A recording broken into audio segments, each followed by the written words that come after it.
കോഴിക്കോട് വലിയങ്ങാടിൽ കെട്ടിടത്തിന്റെ സീലിംഗ് തകർന്ന് 4 തൊഴിലാളികൾ മരിച്ച സംഭവത്തിൽ വീഴ്ച സംബന്ധിച്ച് മുൻ മേയർ ബീന ഫിലിപ്പ് മുൻ ഭരണസമിതി അധികാരികൾക്ക് അധികാരമേൽക്കുമ്പോൾ തന്നെ കെട്ടിടം പൊളിക്കേണ്ടതാണെന്ന് അറിയാമായിരുന്നു. 5 വർഷത്തിനിടെ ഇതുമായി ബന്ധപ്പെട്ട് ഒരു നടപടിയും സ്വീകരിക്കാൻ സാധിച്ചിട്ടില്ലെന്നും മുൻ മേയർ പറഞ്ഞു.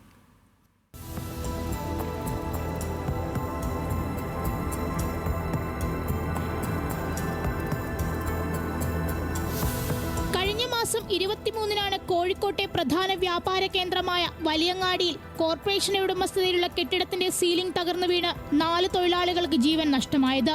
സംഭവത്തിൽ കോർപ്പറേഷന്റെ ഭാഗത്ത് ഗുരുതര വീഴ്ചയുണ്ടെന്ന് ആദ്യഘട്ടത്തിൽ തന്നെ ആരോപണമുയർന്നു. 2024-ൽ കോർപ്പറേഷന്റെ എഞ്ചിനീയറിംഗ് വിഭാഗം കെട്ടിടം തകരാൻ സാധ്യതയുണ്ടെന്ന റിപ്പോർട്ട് നൽകിയിട്ടും വ്യാപാരികളെ ഒഴിപ്പിക്കാനോ നോട്ടീസ് നൽകാനോ ഉദ്യോഗസ്ഥർ തയ്യാറായില്ലെന്നായിരുന്നു ആരോപണം. കോർപ്പറേഷൻ സെക്രട്ടറി ശരിവച്ചെങ്കിലും പുതിയ മേയർ വാദം തള്ളി. ഇതിനിടെയാണ് ഭരണസമിതിക്ക് വീഴ്ചയുണ്ടായതായി മുൻ മേയർ ബീന ഫിലിപ്പ് സ്ഥിരീകരിച്ചത്. ഭരണസമിതി ചുമതലയേൽക്കുമ്പോൾ തന്നെ കെട്ടിടം അപകടാവസ്ഥയിലാണെന്ന് അറിയാമായിരുന്നുവെന്നും എന്നാൽ തുടർ നടപടി കൈക്കൊള്ളാനായില്ലെന്നും ബീന ഫിലിപ്പ് പറഞ്ഞു. നമുക്ക് ലൈബ്രറി ഒക്കെ സെറ്റ് ചെയ്യാൻ വെച്ചപ്പോൾ നമ്മൾ ആദ്യം ആലോചിച്ചത് ഈ ഒരു ബിൽഡിങ്ങിനെ കുറിച്ചാണ്. അപ്പോൾ അപ്പോഴേ പറഞ്ഞു എല്ലാം ഇത് പൊളിക്കാൻ വേണ്ടി ഇട്ടിരിക്കുകയാണെന്നുള്ള വിവരം അറിഞ്ഞു.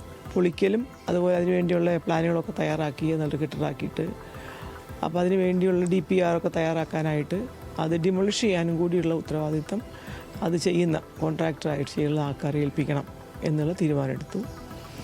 അപ്പോൾ അത് നമ്മൾ പോരുന്നതിന് മുൻപേ എടുത്ത തീരുമാനമാണെങ്കിലും അതെന്തുകൊണ്ടാണെന്നറിയില്ല, അത് വൈകിപ്പോയി എന്നുള്ളതാണ് നമുക്ക് പറയാൻ കഴിയുന്നത്.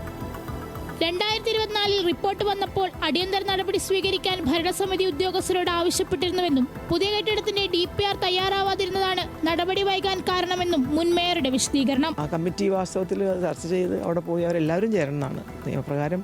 എല്ലാ അംഗങ്ങളും പോയിട്ടാണ് സാധാരണ വിസിറ്റ് ചെയ്യുക ഇത്തരം കാര്യങ്ങളൊക്കെ. അപ്പോൾ അങ്ങനെ ചെയ്ത് കഴിഞ്ഞിട്ട് അവർക്കത് അറിയേണ്ടതാണ്. പൊളിക്കണം എന്നുള്ളത് നമ്മൾ ചെന്നോടെ തന്നെ അറിയായിരുന്നു. പൊളിക്കാൻ വെച്ച കെട്ടിടമാണ്, നമുക്കവിടെ ഒന്നും ചെയ്യാൻ പറ്റില്ല എന്നാണ് എനിക്ക് കിട്ടുന്ന റിപ്പോർട്ട്. ഉദ്യോഗസ്ഥരുടെ ഭാഗത്തുണ്ടായ കടുത്ത വീഴ്ചയാണ് ദുരന്തത്തിന് കാരണമെന്ന പരാതികൾ ശരിവെക്കുന്നതാണ് മുൻ മേയറുടെ വാക്കുകൾ. ന്യൂസ് മലയാളം, കോഴിക്കോട്.